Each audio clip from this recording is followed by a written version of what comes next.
नमस्कार जय जगन्नाथ आम गाँ रोसई की आपण मानक स्वागत मो फर्स्ट वीडियो देखला पर मु देखली मो सब्सक्राइबर बढ़छनी तेणु आपण माने मो लागुछि मो वीडियो को बहुत पसंद करछंदी।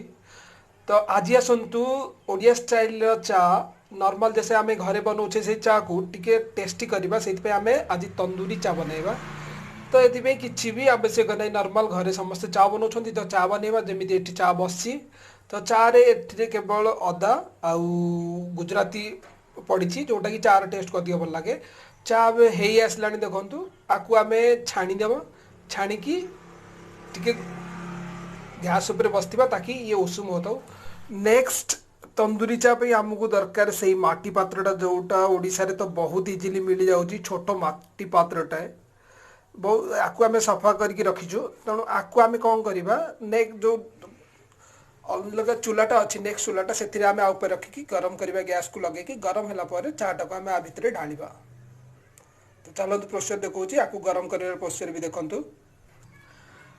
देखु माटी पात्रटा एमती गरम हो तो फुली गरम है जिते गरम हो लाल हो आम आउपर चाटा को ढाणवा। देखु एबे आम माटी पात्रटा धीरे धीरे लाल होगा आसलानी आ टिके लाल है आम आपको आड़ेदवा।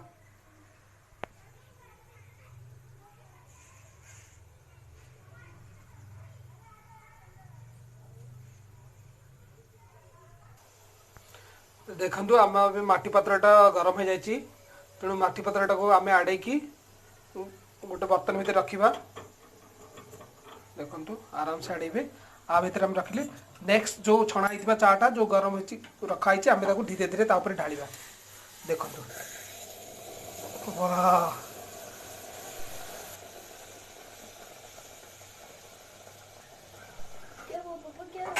ये रेडी हो जाए आमर तंदूरी चाय एबे देखु भर सब चा गुड़ा बाहर की तौक आसला हारी तंदूरी चाय गरम रे तार नेक्स्ट ये आमर रेडी तंदूरी चाय एबे आम कप ढालिकी सर्व करवा। ये देखो आमर तंदूरी चाय रेडी कप रे सर्व करिकी आपन देबे जहाँ को भी गेस्ट आसते निजे पीबे बहुत ही बढ़िया टेस्ट आता है। तो माने घरे निजे प्रस्तुत करें ए किसी भी असुविधा नहीं। तो वीडियो टी देखु निजे प्रस्तुत कर ट्राए करूँ जदि भल लगे ताले चैनल को सब्सक्राइब करूँ और बेल आइकन दबातु ताकि नेक्स्ट वीडियो मोर जहाँ भी आसे आपको फर्स्ट नोटिफिकेशन मिल जाए। धन्यवाद नमस्कार जय जगन्नाथ।